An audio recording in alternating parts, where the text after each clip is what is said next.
Hello everyone. जैसे कि आप सबों को पता होगा और एनडीए ने बहुत क्लियर कर दिया कि अब 180 में से 180 क्वेश्चन सॉल्व करना है 180 मिनट में। जो पहले चलता था जिसमें से हमें 200 में से 180 क्वेश्चन करना पड़ता था, अब वो स्कीम खत्म हो चुका है। अब हमें 180 में से 180 क्वेश्चन करने हैं 180 मिनट में।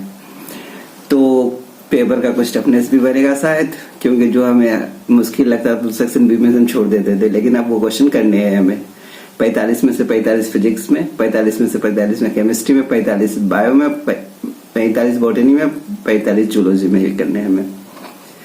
तो अब बचे हमारे पास तकरीबन 100 दिन के आसपास, जिसमें से 90 डेज वर्किंग है, क्योंकि हम 30 अप्रैल तक लेकर के चल रहे हैं। 4 मई को नहीं, 4 मई तो 4 दिन तो छोड़ दो, 4 दिन रिलैक्सेशन में वो पढ़ाई होता नहीं, सिर्फ घबराहट में टाइम वेस्ट होता है। तो अब हमारे पास बचे हैं 90 दिन। 90 दिन में हमें कुछ मेजर टेस्ट भी देने हैं, कुछ माइनर टेस्ट भी देने हैं और कुछ पार्ट वाइज टेस्ट देने हैं। जैसे कि अब मैं एलएन में पढ़ता हूँ तो मेरा मेजर टेस्ट 13 मार्च से है। तो उससे पहले हम एक बार रिवीजन करना चाहते हैं। रिवीजन कैसे करें, इसके लिए प्लान बनाना बहुत जरूरी है और शेड्यूल भी। बहुत कहते हैं कि हम 4 बार 5 बार रिवीजन करने के बहुत सारे क्वेश्चन लगा लेंगे, लेकिन ऐसा हो नहीं पाता। हम जो भी चैप्टर को करें एक ही बार में करें क्लियर, ताकि हम दोबारा कहीं से भी कुछ भी हमें पूछ ले तो उसका 90% तो हम सॉल्व कर ही दें। जैसे कि 10 में से 9 क्वेश्चन हम सॉल्व कर दें, एक क्वेश्चन में हमें डाउट हो सकता है। तो अब बचे हैं 90 दिन। 90 दिन में वर्किंग डेज हमारे पास 90 दिन ही है। अब हम कैसे तैयारी करेंगे, क्या करेंगे, इस 90 दिन में बहुत जरूरी और बहुत इंपॉर्टेंट है।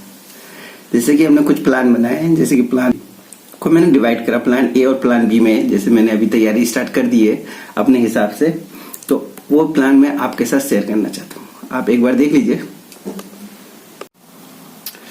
तो जैसे कि my 90 days plan for NEET 2025 के लिए, तो इसमें टोटल चैप्टर 28 चैप्टर तो फिजिक्स में, 24 चैप्टर केमिस्ट्री में, 30 चैप्टर बायोलॉजी में, जिसमें बॉटनी जूलॉजी दोनों है।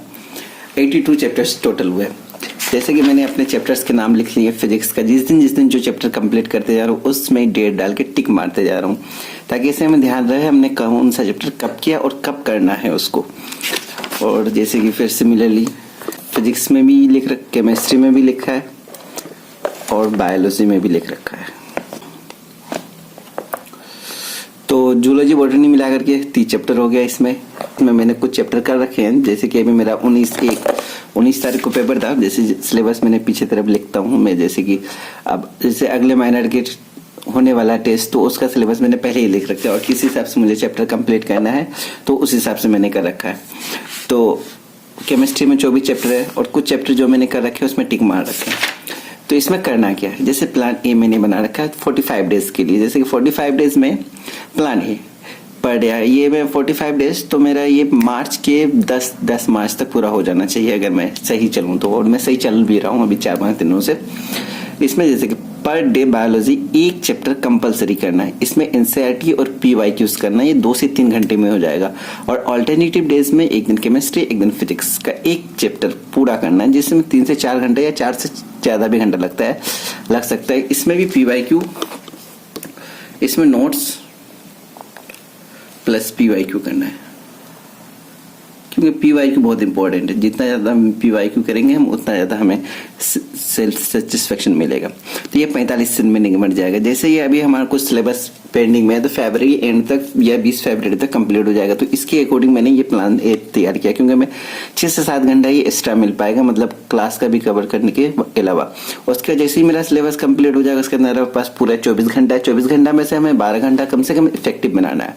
तो हमने प्लान बी में मैंने लिख रखा पर डे एक चैप्टर बायोलॉजी, एक चैप्टर केमिस्ट्री, एक चैप्टर फिजिक्स, बस इतना ही करना है हमें। इस तरह 2 बार कंप्लीट हो जाएगा। जैसे ही हमारे पास मेजर सिलेबस आएगा, मेजर सिलेबस आने के अकॉर्डिंग उससे मॉड्यूल वाइज टेस्ट होगा, उसके अकॉर्डिंग फिर मुझे प्रिपरेशन करना है, स्टार्ट करना होगा।